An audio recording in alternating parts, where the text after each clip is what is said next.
बघूया पुढची बातमी। अखेर रायगड आणि नाशिकच्या पालकमंत्रीपदाचा तिढा सुटलाय। रायगडच्या पालकमंत्रीपदी शिवसेनेचे आमदार भरत गोगावले आणि नाशिकच्या पालकमंत्रीपदी गिरीश महाजन यांची अखेर नियुक्ती झाली। रायगडच्या पालकमंत्रीपदी शिवसेना आणि राष्ट्रवादी यांची रस्सीखेच होती। मात्र अनिकेत तटकरे यांना विधान परिषदेमध्ये पाठवण्याच्या बदल्यात शिवसेनेला पालकमंत्रीपद देण्याची तडजोड झाली।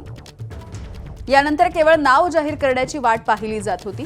तसंच नाशिकच्या पालकमंत्रीपदाबाबत भाजप आणि राष्ट्रवादी यांच्यामध्ये रस्सीखेच होती। मात्र नाशिकच्या राजकारणावरती भाजपचे गिरीश महाजन हे वर्चस्व ठेवून होते। अखेर अपेक्षेप्रमाणे गोगावले आणि महाजन यांच्या गळ्यात पालकमंत्रीपदाची माळ पडली आहे।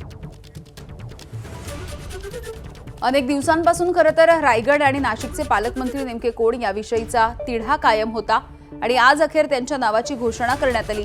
रायगडच्या पालकमंत्रीपदी भरत गोगावले यांची वर्णी लागली आहे, तर नाशिकच्या पालकमंत्रीपदी गिरीश महाजन हे आता इथून पुढे असणार आहेत। रायगडच्या पालकमंत्रीपदाचा अखेर तिढा सुटला। महाड पोलादपूरचे आमदार भरत गोगावले यांची पालकमंत्री म्हणून नियुक्ती झाली। भरत गोगावले पालकमंत्री होता सर्वसामान्य शिवसैनिकांनी आनंद व्यक्त केलाय। म्हसळा शहरामधील छत्रपती शिवाजी महाराज चौकामध्ये सगळ्या शिवसैनिकांनी फटाके फोडले आणि जल्लोष केला।